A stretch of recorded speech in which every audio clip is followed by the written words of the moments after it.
Hey friends, welcome to art class. Are you ready? Last time we went for the thick acrylic dark to light trial, kind of like Van Gogh unmixed, similar to his, Starry Night, where he used unmixed colors and he kept them thick and raised and unblended. So we tried that with acrylic. Now is our trial in media. We're gonna try out watercolor and see what you're the best at. We're gonna use lots of water. Okay, so what I'm going to do is wet the page, and on this side actually I'm just going to add some water, a little puddle of water, decide what color I want to use. Ooh, Mrs. Smith likes pink, and then I'm going to drop it in, drip. And with doing so, I'm going to do what's called the bleed and let the colors bleed out. I'm going to add a little purple with pink, which is a different tone, maybe more of a magenta shade. And I'm going to do some trials in media here where I have some darker and then some lighter tones simply by using the water and dripping it around, also called the control drip, if you're going to rock and control where the drip goes. All right, so on there you were experimenting. I'm going to add a little more darker tones just by dripping.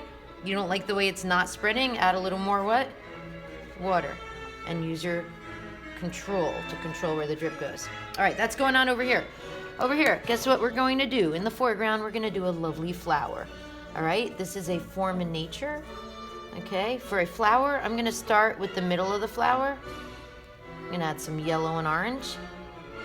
Okay, and I'm going to let that set for a minute. So I'm just dabbing on with the tip of the brush, doing a little bit of dab, dab, dab, dab. So I'm going to do two in the time you do one for the middle of the flower. That's it, right?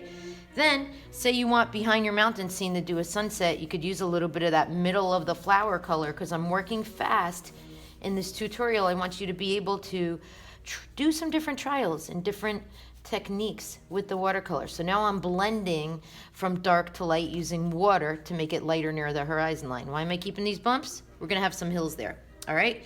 So we're gonna let this flower be in the foreground, which is called, what's that called, where something's close? Ooh, let's see if you remember. Figure to ground, right? Sound familiar? Okay, it's a composition skill where something's close, the figure's close, and things get further in the background.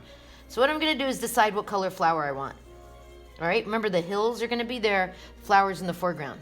You get your water, mix it around, get your colors you want. I'm mixing two colors for my flower. Next, to do a flower petal, you don't touch the orange, right? Or the middle, press down and come out. Okay, this is how to do a flower petal. Say you can't see the whole petal.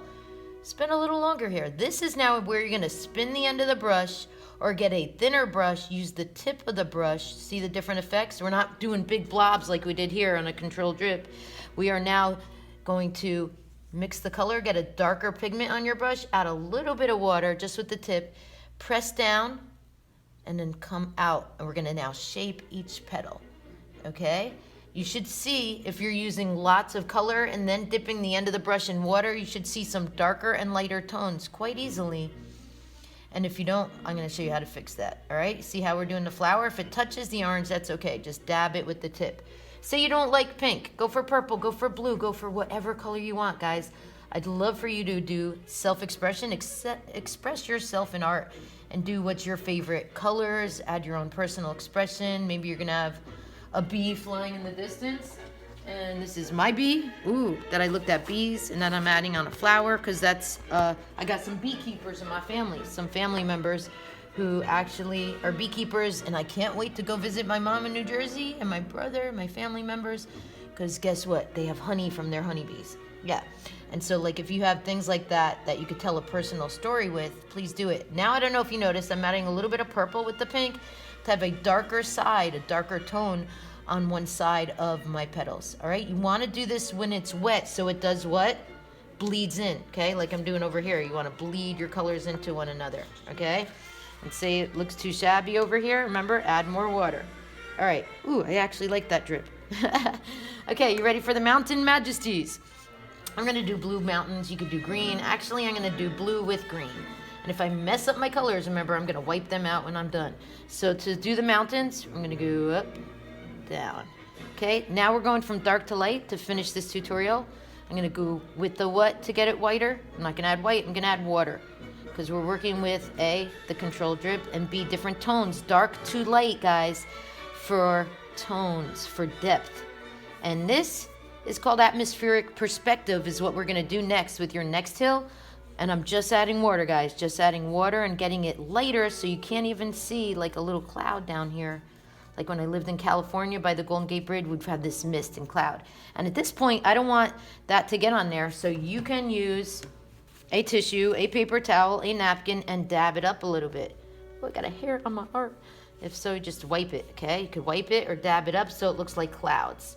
All right, if it's getting too close to your flower and it's not set, since I'm working quickly, if you go out of the line, say your sky's too wet, dab it up, okay? That's a nice, easy way to clean up your messes in art, okay? I'm gonna let that be a cloud right there, just by shaping it. If you have some drips you don't like, shape it, okay? Next hill, and this is where I'm teaching you atmospheric perspective. You're gonna get your green or blue or purple, whatever color your hills are, add a little white to it this time, and then we'll wipe out the white if we get it messy, okay? If you add a little blue and white to your hills, that's called atmospheric perspective because they get lighter in color in the distance. All right, now I'm gonna add some water and I'm gonna go even lighter with the furthest hill. And my friends, if I could get you to start darker, closer, I'm gonna add some green and blue, right? Darker, closer, lighter, and all the way lighter in the distance. That, my friends, is called atmospheric perspective. And it'll give your hills, and if you want some grass in the foreground, you can do dab it on, the dab look. I'm gonna go up and down and do some grass blades. Can you say blades? Go up it like that. Okay, for blades in the foreground, do some dabbing here to have the go out in the distance. And I'm gonna add some more water because this is unfinished. I'm going to make sure I just go over that hill in the middle ground. So this is the foreground, closer, middle ground, and in the background, this hill is indistinct, right? It's not, does not have as much tone, and it gets way lighter near the horizon line, okay? The last thing I'm gonna do is, you see this pink flower? I'm gonna get some of that pink. I'm gonna fray the edge of my brush. See that frayed look? If it's not frayed, use a tissue and fray it. Ooh, and then I'm gonna dab on some flowers, kind of like Monet did, to show that these flowers are closer in the foreground, but they get less distinct and lighter in the background. Okay, I'm gonna add a little water now. Clean my brush, just with water now, clean brush.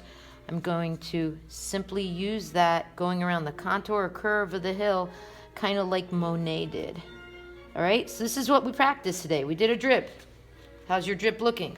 I'm going to probably drip my drip around a little more till it gets a little bit dry and stops moving. So that way I can control my drip and get a really cool dark and light pattern over here. Then if you're bleeding into your other side of your 2-page layout, since we're experimenting, dab it up, right? I taught you the dab.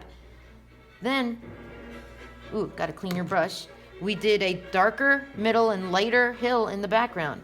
Hopefully yours looks better than Mrs. Smith's because I'm going really fast and I'm gonna give you more time to slow down. I couldn't see that hill, so I'm adding a little more pigment to it, a little more color. All right. So that's your furthest one. This one should be a little darker. So this is where I'm going to give you a little more time. Work with your hills, and the darkest one is in the foreground. So say that got too bright. Remember, we're working back and forth, slowly going from dark to light. Okay? So darker, lighter, all the way lighter. You got your flower in the foreground, and when this is dry, I'm going to probably go between those petals. Okay, but I don't want to have the petals bleed into the background. So you're just trying to work with layering. I'm working really, really fast. So you guys can then have the rest of the class time to work on this, finalize it, and then I'll come around and see if you need any help. See if you need to coach you. Over and out from this art lesson, Trials in Watercolor Paint.